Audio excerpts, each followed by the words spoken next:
13 battleships, 2,500 sailors on a journey halfway around the world. Leading the flotilla, Her Majesty's finest, aircraft carrier HMS Illustrious.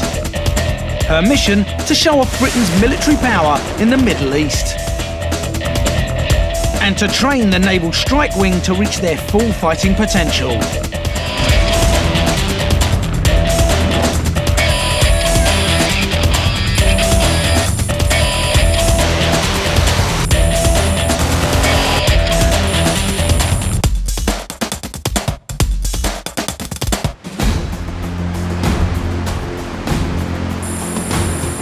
Lusty has been at sea for 60 days.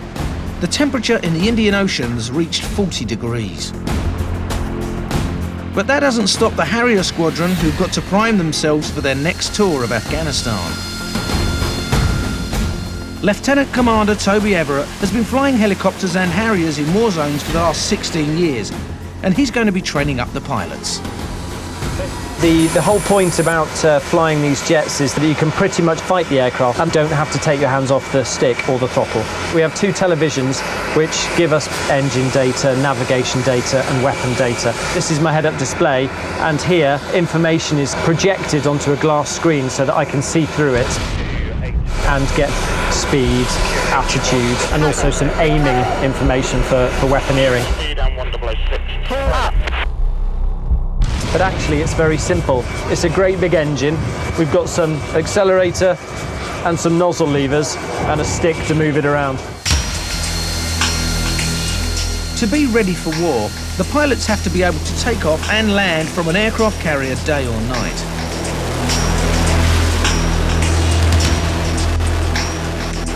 Rich Hillard, aka Bolly, has been flying Harriers for 12 years, but even he's got a bit to learn about landing on a ship. It's probably about the hardest pure flying that we do as pilots on the Harrier. You know, it's a moving platform going through the water at about 30 knots. It can be pitching up and down a bit. For the first time, he's going to attempt landing in poor light conditions, just after sundown. Toby takes up his position as landing safety officer in Flight Command. He'll be talking Bolly down. Really all we've got to work with is the radios to make sure that we've got communications with the guys. Worst case, we would be telling them that they're getting close to the sea and they need to eject. Toby also uses a sight.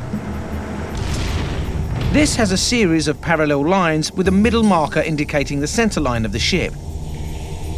As it approaches, the jet's landing light should be seen between the middle and the right marker. Toby monitors the jet's flight path between the sight lines. The jet will drop down the sight and he lets the pilot know he's descending on the correct angle by calling on the Roger. It has no naughty connotation whatsoever. So no, it's not Roger the cabin boy, no. Now it's twilight, Bolly starts his approach run. Turn right further 2 degrees, 222, slightly left on glide path. Wind is red 5 at 30 knots, approaching the Roger from below. Got so few references as we come down. He's vital to our safety. There's the Roger. That's the Roger. 0.3 net. Once we're close alongside, we're really hanging on this voice that's coming from Flyco, and it's generally a nice soothing voice. That's a good height. There's a lot going on in the cockpit. Your hands moving around from the throttle to the nozzle lever, constantly trying to maintain the right attitude when you're alongside the boat. That's a nice position.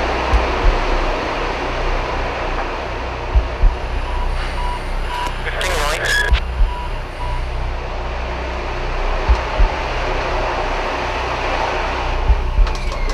Nice landing. Officers Flight Cougar 1 recovered. Now that the guys have scared themselves senseless, they'll go and relax and have a light refreshment on the quarter deck.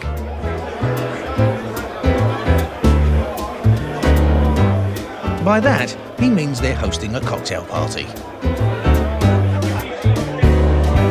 Nice to get out of the way. It was something, it's been hanging over us for the last couple of weeks. From here on, we're now going to keep hammering away at the night stuff. But tomorrow, we've got a day off, so that's quite good because we get to have a quick drink. Drinking something called short lift wet, which is it's an old sea Harrier drink, and traditionally you give to the new guys who hovered alongside the boat for the first time.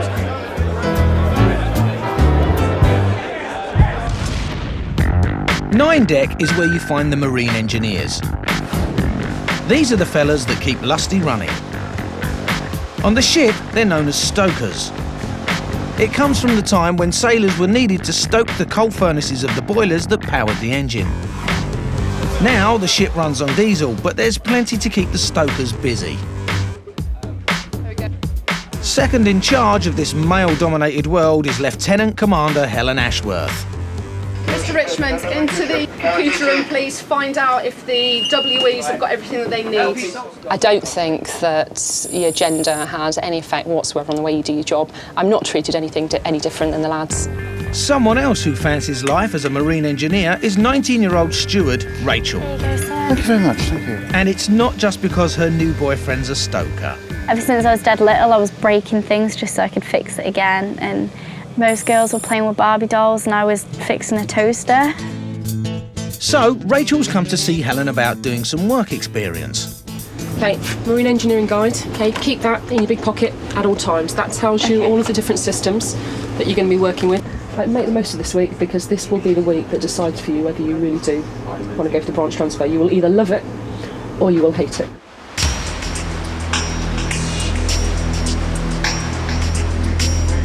It's Rachel's first day on work experience with the marine engineers. She's about to meet the stoker she'll be shadowing. Hi guys. This morning we have a guest. She's transferring from the stewards branch to the ME branch. So obviously today you're being volunteered to be our mentor. So the first job I'd like you to walk around there, do a set of dailies.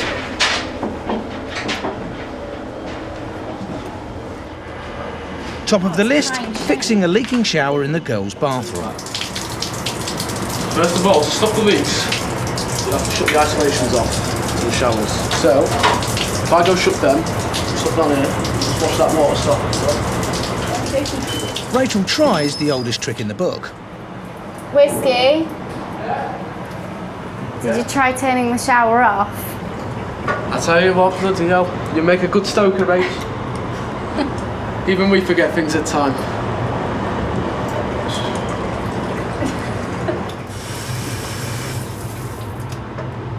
Right, let's go back.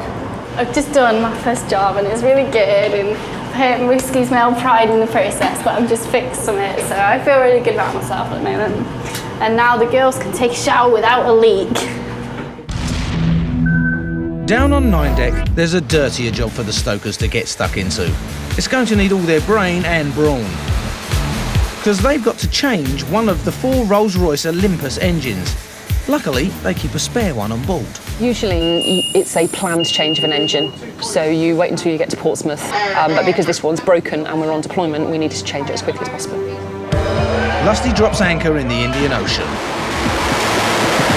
I want to sit rep at the end of day 1 to say the engine change is commencing. Our watch leaders are Chief Higginson is one watch leader and Chief Palmer is the other watch leader. Helen and the team prepare for the most ambitious job any of them will undertake at sea. I'm a very sad engineer and I think it's amazing. And actually, so do most of the engineers on board. We've got lots of volunteers from other departments who want to come and help us because in 16 years I've only seen an engine change at sea done once. It takes 4 hours just to winch the 3.5-ton engine out. It's the marine equivalent of those used on Concorde. As the replacement is prepared to be installed, the old one is brought up to the flight deck to be stored. The mid-afternoon heat has got too much for Rachel. Can you just switch that off just now, please? Whilst in the stoker's control room, she fainted and hit her head. At the moment, she's stood down for 24 hours, which means that she's not allowed to work for 24 hours. Our machinery spaces are very, very hot. We have very steep ladders, and we do need people to be physically fit before they come down to us. After visiting the sick bay, she's up and about to tell her boss in the stewards department what happened. What were you doing? Stokery things? I was just stood there talking about my day and then I stacked it and I hit my head and I was unconscious for like 2 minutes. And because of that, I've been stood down for 24 hours. Oh well, never mind. Well, you want to be a stoker, don't you? I know. I want to go back to work, but I was like, come on, sir, to one of the surgeons, like, come on, you can put me on, like, no, you're unconscious, 24 hours off. Are you alright? You got like dizzy head and all that? No, I feel fine. What can I say? Wear a crash out or something. Go on, see you later. See you later. Rachel's twin brother Shiner is working in the bakery. She's come to see him for some support. Well, it's going to give you, get better, but, you know, milking it, yeah. Milking it. Get better. Right, I'll see you later, okay? Brother's lovely, he was a bit worried. He's made us some get well biscuits. He says that they'll keep my energy up and everything, so I'll have them later. And Stoker Dave, Rachel's new boyfriend, has heard the news on the grapevine. It's too exciting and just stuck to it. Just couldn't wait to be a stoker and fell over. So she's fine, isn't she? You're right. Got to get back to work. See you later. See you in a bit. The hardened and more experienced stokers have been putting up with the sweltering conditions to get Lusty on the move again. New engines now in, a brand new Rolls-Royce Olympus gas turbine, fully tested, good to go, back out on exercise. Marine engineering isn't the most glamorous job. The thing about being an engineer on the ship is you get absolutely skanking. But baby wipes are the best invention ever. But you do pamper yourself a little bit. My husband's great, he always gets me this oil stuff. You go down the naffy and you really haven't got that much of a choice, and this smells lovely. But I'm afraid I don't do much in the way of beauty, but a little bit of oil, a little bit of face cream, and that'll keep me on the go. But when I go home, the first thing my husband always does is books me into the hairdresser. Yeah. Can I help you? That's a particularly nice shot. Yes. And you never ever get any peace. Never. All right, I'll tell you this information later. Thank you. See, exactly that. You never ever get any peace. So what little bit of time you do get on your own, you just have to make the most of it. It's quite strange. One of the biggest compliments you can get is that the guys have forgotten that you're a girl. And you don't really appreciate it until you do dress up to go out. And people that speak to you day in, day out just walk past you. Even my deputy did it to me. You know, and he's known me for 10 years. On 8 Deck, the naffy stores do a roaring trade in all the extras. Toiletries, cigarettes, chocolate, and so far they've sold 55,000 cans of lager, 22,000 cans of cider and 6,000 pot noodles. So wait, please, Dan. The Navy, Army and Air Force Institutes was formed in 1921 and is now run by Spar Supermarket to employ civvies. You know, when you're at sea, everyone sees you as part of being in the Navy anyway. You have to do action stations, emergency stations. You've got to get used to the routines that they do, like getting up 7 days a week at the same time and things like that. I like my bed and I don't get to stay in it as much as I want to, but it's okay. Bit of a prison. And there's another downside to being in the middle of the ocean. Stocks are running low and getting them replenished isn't exactly easy. From January the 21st when we set off, it was full up. Basically, we were climbing over everything to get to what we needed for stores to go upstairs to our shop. Within the space of 2 months, this is what we're down to. They desperately need a delivery, but instead of docking, they meet up with one of these, a floating supermarket for what they call a RAS, Replenishment at Sea. Okay, for today will be our rig 6 to Illustrious's rig 13, his sliding pad icer. The Fort Austin is part of the Royal Fleet Auxiliary, and their stores manager has just received Lusty's shopping list. We've got everything from the metal buckets, we've got blue paper towels, round paper bags, frozen goods, potatoes, mushrooms, soft drinks and more frozen goods. Gentlemen, N2, indicate to the Fort Austin from the Illustrious by visual means I'm commencing my approach. To get 10 tonnes of shopping from one moving ship to another in the middle of the Indian Ocean is a mission. Illustrious pulls up alongside Fort Austin. They fire a line between the ships and they pass the delivery across using a hydraulic rig. So they'll have to keep just 40 metres apart for the next 3 hours.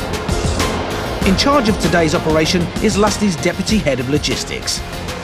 We've got ammunition coming across first, then we're going to be looking at bringing some provisions across, and finally, more important to Ship's Company Hart, particularly in this weather, a bit of beer and some Ribena also. Royal Fleet auxiliary ships like Fort Austin are part of the Navy, but they're crewed by merchant seamen, like Chief Petty Officer Dave Edney. We're civilian employed. We're all work for the Ministry of Defence, but we're obviously, none of us are service personnel. All the RFA ships now are heavily involved in conflicts all around the world, and we've just recently taken part in 2 Gulf Wars. David's daughter Penny happens to be on Illustrious, but after 64 days as a ship's steward, she's fed up. I've had enough of this on her now. I've had enough of doing jobs that I don't want to do anymore. Like, now I'm standing here in toilets cleaning them. I didn't know I'd always be doing that for 3 months solid. Never knew that. The hardest thing about it is, I think, that if you've had a down day, it's not like you can go, oh, I'm going home now. You've got to be on here. You've got to live, sleep, eat with the same people you do every single day. But Penny's in for a treat. She's getting a free ride to Fort Austin with the RAS.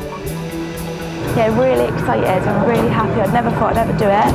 And eventually I'm actually going to see my dad, really close to him, so just really excited.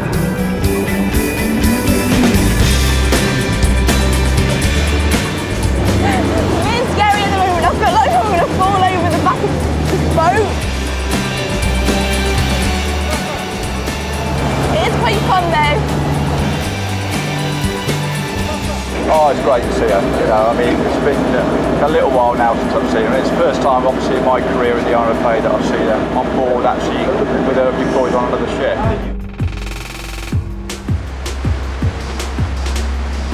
The father-daughter reunion has gone to plan, but the ship-to-ship transfer between Lusty and Fort Austin has gone a bit pear-shaped. Well, at the minute there seems to be a few problems. We were hoping to get 30 loads over there, which would normally take about 3 hours, 10 an hour. Lusty's winch is playing up, but the delay gives Penny some more time to spend with her dad. On this ship, I think it's a lot more laid back, is in the ways of how they go about things. Not everything's rushed. Whereas on a warship, they've got the aircraft on board and they fly in 24/7, whereas we get up on the decks a lot more. We've got more freedom. We've got individual cabins for everyone. The Navy see it as a bit of a glamour in terms of a hotel type lifestyle. After 2 hours, the RAS has come to a grinding halt. Quite disappointing, really, because the next load that was going to come across would be quite good for ship's morale. A bit of beer coming across for the sailors, pot of nappy stores. On Fort Austin, it's time for Penny to return to Lusty. But don't let anything get you down. You know, try and let everything go over your head. It's not a bad life, is it? Really, it could be a lot worse. To really make the effort. Your mum proud of you, really. I'm proud of you. So.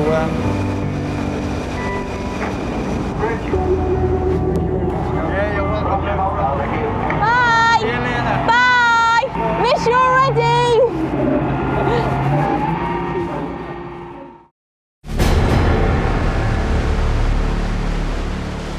As the sun sets, Squadron Leader Bolly is being psyched up for the toughest challenge any Harrier pilot will take on. There's no moon, there's no horizon, there's nothing else out there. You are absolutely, that's the hardest you can do, I think. So tonight I'm going to launch it completely at night using my night vision goggles, and then coming back out to land in absolutely dark. Unless you trust your instruments, you don't know which way is up. You've just got to fly the instruments, follow the procedures you're trained to. It's seen as the most difficult thing you can do.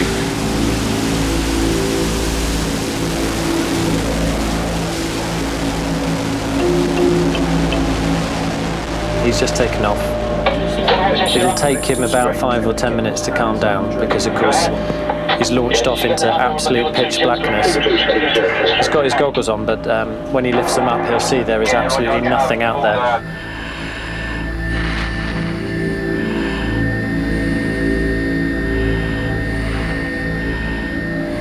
And I remember how he feels. As soon as you put the gear up and you're settled out at 2,000 feet, you're like, right, okay, now let's think about landing. 1 mile, stand by to level off, turn right 2 degrees, 217, on centre line, Wind is red 5 at 34 knots. Slightly low on the Roger. There's the Roger. The Harrier approaches the ship from the port side and hovers to give the pilot a chance to get his bearings. The only thing visible to him through his goggles are the runway lights and the electroluminescent panels. The aim is to move towards the panels at a 90-degree angle and use the runway lights to centre the Harrier onto the ship. Well, that's the theory. That's a nice height. That's a good position and a nice height.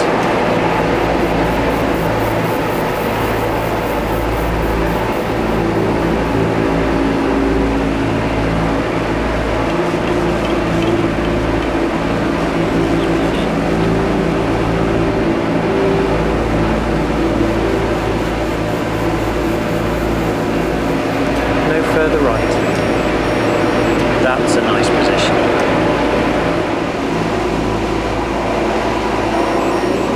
Very nice. Well done, fella. Fucking hell.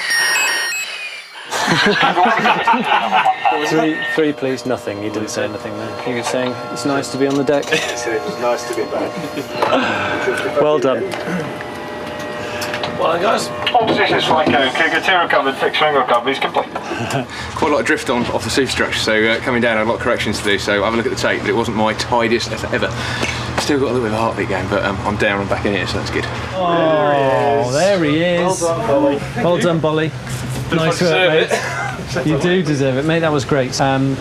You came across the deck, and I thought, right, he's completely got it. And then you started the slight falling leaf of oh no, right, no, oh there's no, oh no, there's no right, and you came down and landed with about 1 knot of left drift. It was no dramas. You were absolutely on the tram line, so you couldn't have it harder than that. Done. Complete. Nice.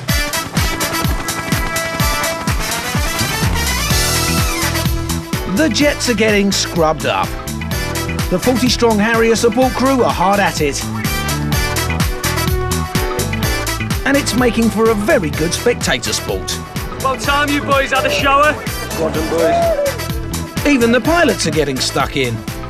The boys normally do this once a week or so, but it's just a nice thing for us to come out and help and, you know, show a bit of willing, because at the end of the day we fly them and we break them, and the guys do a great job fixing them. Sorry, sir. Have you not done that already? Ah, you bet. I hate it when it does that.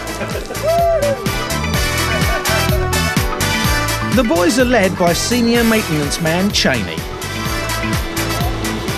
Like some of the guys, there's like they're barely 20, and they're single-handedly responsible for £20 million worth of jet on their signature, plus a weapons payload and the pilot's life.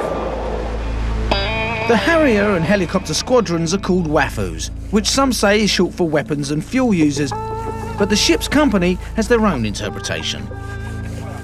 WAFU stands for wet and fucking useless. And we say it's wonderful and frequently unique. I think they're lazy, they don't do much. Well, considering it's like I'm working a 15-hour day at the moment, it's like balls to them. The sailors, or the fish heads as the WAFUs call them, have been cooped up on the ship for 66 days, so they have to make an effort to keep fit. Hurry up! Come on! Pick up! PT instructor Billy May is the man when it comes to putting them through their paces. There needs to be a general level of fitness, all right, throughout our sailors, because in the time of war, they have to be fit to fight. Okay, Afghans, on the mat, sit up, V-step, crunchy, sit up twist, lift with leg raises. He runs 4 circuit training classes a day. With such a grueling schedule, Billy needs some assistance. Exercises. Have you know what limpers are? No, down! Okay, that's limpers. Have you happy with limpers? Yeah. Dan Appleby is Billy's apprentice. He's hoping to prove he's got what it takes to follow in Billy's footsteps. I am wanting to change from warfare department to being a physical training instructor of the Royal Navy. So he signed up for the 4-month PTI training course. Okay, 2 shifts, climb, knees up, lay back. Short shift, long shift, hand on top. Knees up, lay back. Short shift, long shift, hand on top. It's a bit like having a little brother, actually. He's massively keen, he kind of like hangs on every word and watches everything I do. But I don't want him to be a clone of me, I want him to be his own man. Okay, right arm through, lock off. Okay? No, what's this arm doing? That's it. People find him a bit intimidating, he's a bit scary, but when you get to know him a bit better, you find that he's not that tough. Good.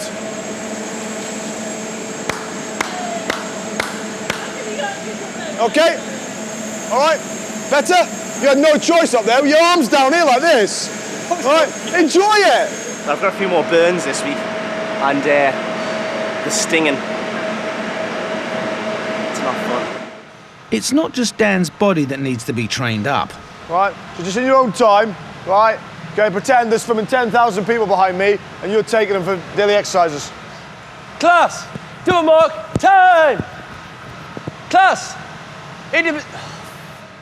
He's got to learn how to multitask, remembering the routines, throwing his voice, and doing the exercises, all at the same time. Okay, heels and line with toes, down and back, down and back. 1, 2, 3, 4. Stand still, don't move. Right, so if you emphasize that, 1, 2, 3, still. Class, do a mark, time! Oh my God, fuck's sake. He doesn't like to come second at anything, and rightly so. If he wants to be a physical training instructor, we don't come second at anything. Down and back, down and back. 1, 2, 3, still. Better. Better. Yeah, not great, just better. On 5 deck, Steward Rachel's recovered from heat stroke and is back on work experience with the stokers. You go first, I'll follow. In between the decks, you've got a space. Inside it is just pipes, and we use it for stores. There's a vertical ladder that goes down. You get what you want, and you pass it up. So it's a two-person thing. The person at the top also stand sentry because some people, believe it or not, don't always see the bright yellow rails and fall down, and it can hurt. I'm going to show that.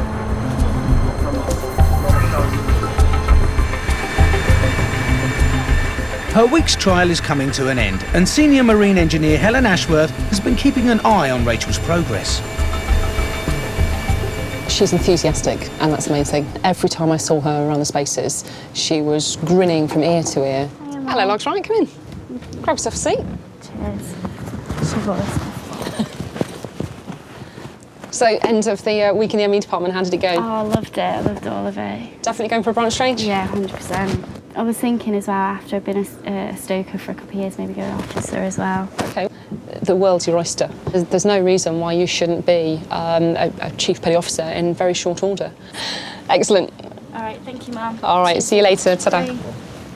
It's really good to know that as a woman, like me, trying to go into the branch, she's a woman in that branch. She's had to work really, really hard to get to where she is. And I envy her for it, and I really wish I could be the same. So hopefully I'll get there someday. Lust is leading an international task group, including Spanish, French and American ships. And today, Billy May has invited the USS Cole's physical trainers over for circuit training to show them how the Brits do it. Billy's counterpart is Master Chief Reynolds. And like all things American, he's bigger. But will he be up to Billy May's circuits? Taking part today? Yeah, a little bit. Yeah, okay, good. You don't kill me. No, we're trying to look after you. This is Dan's chance to show off what he's learned. He's doing the warm-up section of today's workout. And to heap on the pressure, Lusty's captain Steve Chick is joining the class. Outers! Change legs!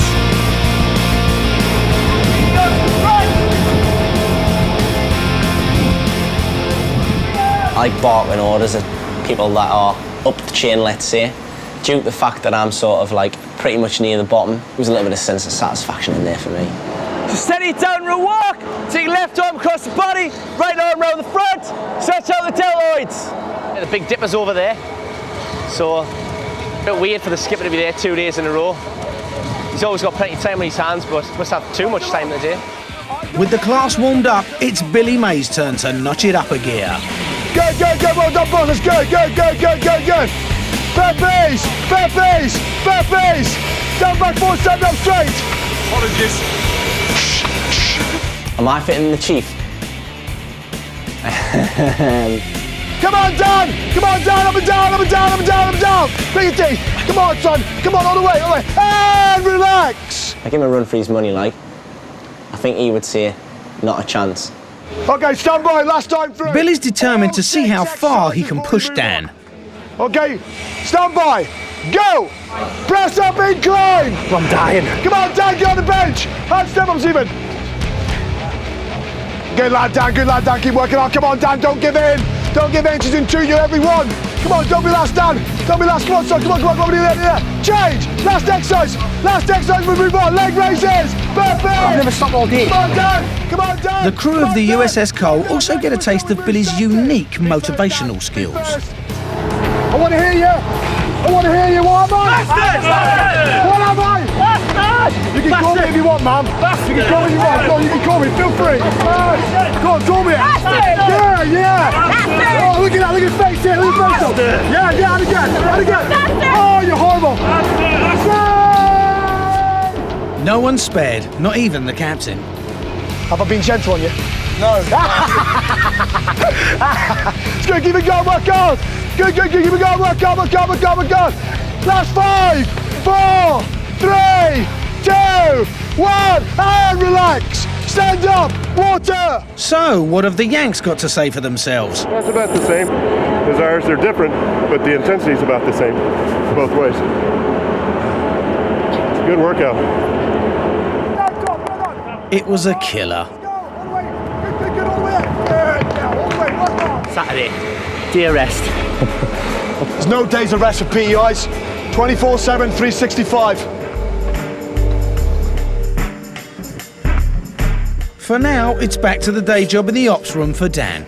It's a lot cooler in here, but it's not really my cup of tea in here.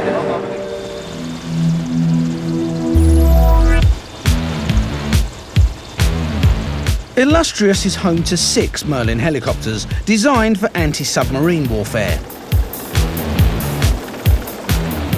They're also equipped with a general-purpose machine gun. Today, it's target practice.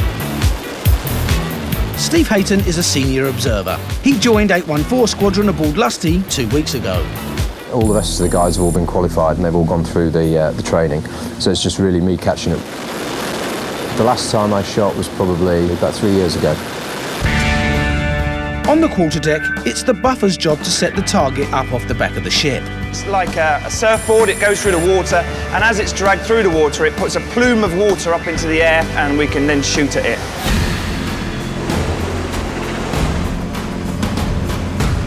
The Merlin circles Lusty, giving Steve a sight of the target before he blasts it. My aim this afternoon is to try and cut the cable on the splash target, which will really wind the ship up a treat. I wouldn't put money on them. Last year we did 3 of these, and so far there's not a single piece of damage actually to the target, so they're not that good at hitting it. The gun can fire off 750 rounds a minute, and it's used for air-to-sea combat against fast-moving enemy boats.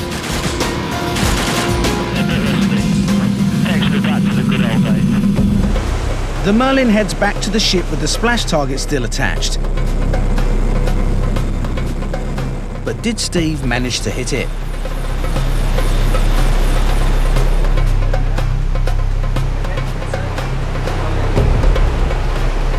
I have to say I'm slightly disappointed.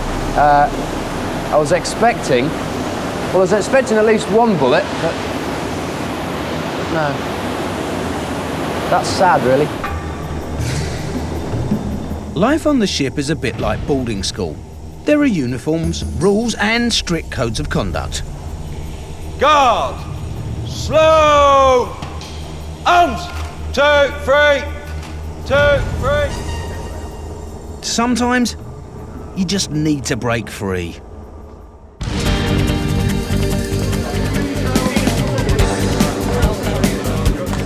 And to keep the boredom at bay, the crew make their own entertainment. And number 6, Lady Godiva.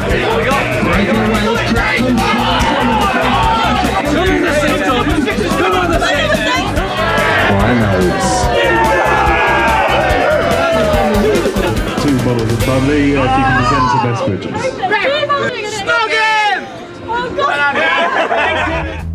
The helicopter squadron, better known as the Flying Tigers, have their own survival strategy when cabin fever sets in. To amuse themselves on the long deployments, the Tigers resort to playing tricks on one another. If he goes down the corner now, we're fucked. It's going to take hours to fucking blow up. You filming though? Dude. Sorry. The practical jokes keep their spirits up. Julie Officer. Stacks it. Have a look. It's touching the roof. Which one's that? Shut it.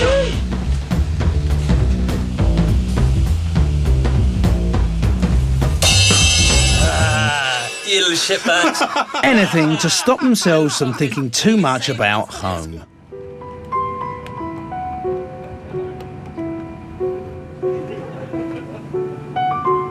Hello, sweetheart, you okay? Same old, really. Can't wait to come home. But sometimes it's hard to block out what you've been missing. Weapons specialist Mo Morrison has been in the Navy since he was 16, but now he's got a wife and 2 kids. When you're a single lad on board a ship, you're loving it, really. You like going away, you're not bothered. Once you have family and kids, you know, things change. So, you know, going away is a lot harder. After 2 months at sea, the men in Mo's mess share their feelings about their kids. I wasn't there when she came home one day and just started talking. And it's just things like that you miss, and you can't get that back. And feeling homesick more than most is Scotty. I miss my kids, I miss my wife so much. I miss them growing up. I miss everything, really. And my wife sent this out to us, as you can see on the back. We miss you, Daddy. It's all been away from them. It really is. We've all got wives, got kids, so we know exactly how each other's basically feeling. You just try to get through each day, trying to keep yourself busy so you don't think about it too much. Lusty's physical trainer, Billy May, and his apprentice, Dan, are off to visit the USS Cole. They're going over to run a fitness class.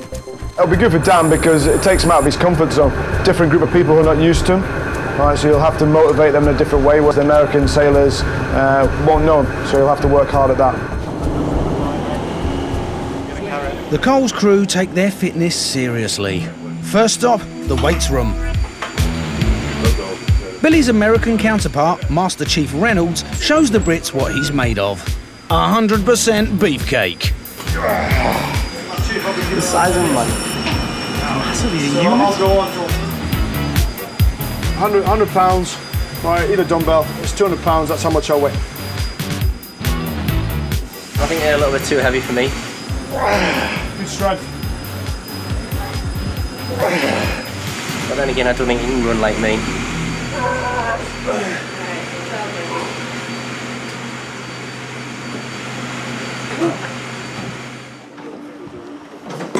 Up on deck, the PT staff get the equipment out for Billy and Dan's class. The fucking kit's fucking amazing, mate. We are poor relatives. That store is like an Aladdin's cave. There are 300 sailors on board the Cole, and half of them have turned up for the workout. You're doing 15 minutes of warm-up, right? And then the Master Chief is going to do his bit, and you're going to take part. Oh, mint. Right, what we're going to first do is just start jogging on the spot. One forward, one back. He's doing very well, actually. It's probably the biggest class he'll ever take. I was talking to some of the guys at the back, right, and they find it hard to understand his accent, but that's normal. I think once he plays some of his games, his Daniel Says games and stuff like that, he'll have a meeting out of the palm of his hand. What we do is, Daniel says left hand, go down, touch your deck, back up, jog on your toes. Daniel says right hand, touch your deck with your right hand. If I don't see it, Daniel says, and you do the exercise, you know what's coming. It'll be a few of these bad boys. You all got it? Yeah. Well done. Daniel says left hand. Daniel says right hand. Both hands. Hey! Push-ups. There we go. Down we go. Push-ups. And bang on your toes. Daniel says 3, 2, 1, 10, 9, 8, 7, 6, 5, 4, 3, 2, 1. Well done. Just steady there. I'll hand over the Master Chief. So, what did his mentor think? What was the best I've seen you? Aye? Yeah. Good, mate. Good. Back on Illustrious, Cheney and his lads are getting the Harrier jump jets prepped for bombing practice. Next time they do this, it'll be the real thing over Afghanistan. Oh, we love it. When we get the target, it's great. It's what we do. For me, it's 20 odd years worth of training, and now I'm allowed to do it for real. And I have no qualms. Afghanistan's a war. It's simple as that. I don't care what they say about it. We're out there killing people. Each one of those bombs represents a target taken out. Toby's done 4 tours of the region. The troops on the ground are generally put at ease a lot of the time when they hear us turn up. We work with all forces out there. We work with, the whole coalition on the ground, and our role out there is to provide close air support. Each tour lasts about 3 months. They're based at Kandahar until they get called to assist the troops on the front line, targeting the Taliban forces. Bolly is also going on bombing practice. He's been to Afghanistan 6 times. I'm not someone dedicated to just dropping bombs. That's definitely not my role in life. So of course there's moral issues there, but by using the rules of engagement, by talking to the guy on the ground, and by both of us having this professional respect for each other, we get the job done. I'm not going to want to go to bed at night thinking, God, I wish I hadn't dropped that bomb on the school. Does it ever bother me dropping bombs? Yes, it bothers us. Yeah, I would say so. Generally, the best way is to try and detach yourself from the actual things that you're doing and concentrate on the good parts of it, which is the fact that you're helping some other people. And that's how I do it personally. The Harriers are aiming for the splash target. Yesterday, the Merlin helicopters tried to hit it and missed. So the pressure's on for Bolly and Toby to get one up for the Harriers. These practice bombs are made of concrete and weigh the same as the real thing. Dumb bombs aren't guided weapons, so everything relies on the skill of the pilot.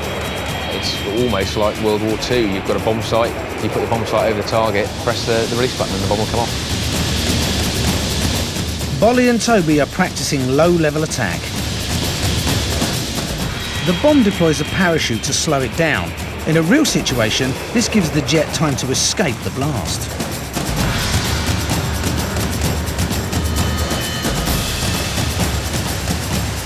I think I came the closest. I got about a 20-foot bomb away from it, so I was pretty pleased with that. But the Harriers didn't hit the target. Music to the ears of the Merlin boys. The Harriers had bombs this big anyway, and we had little tiny bullets. We got probably a couple of inches out, the Harriers 20 feet out. They've got lasers, satellites, whole lot, 20 feet. You just eyeball, mark on eyeball, straight down. Next time on Warship, the Harriers go for vertical takeoff. The Merlins play cat and mouse with a sub. Diving now, diving now. And the crew get to see the golden sands of Goa, where the no touching rule doesn't apply.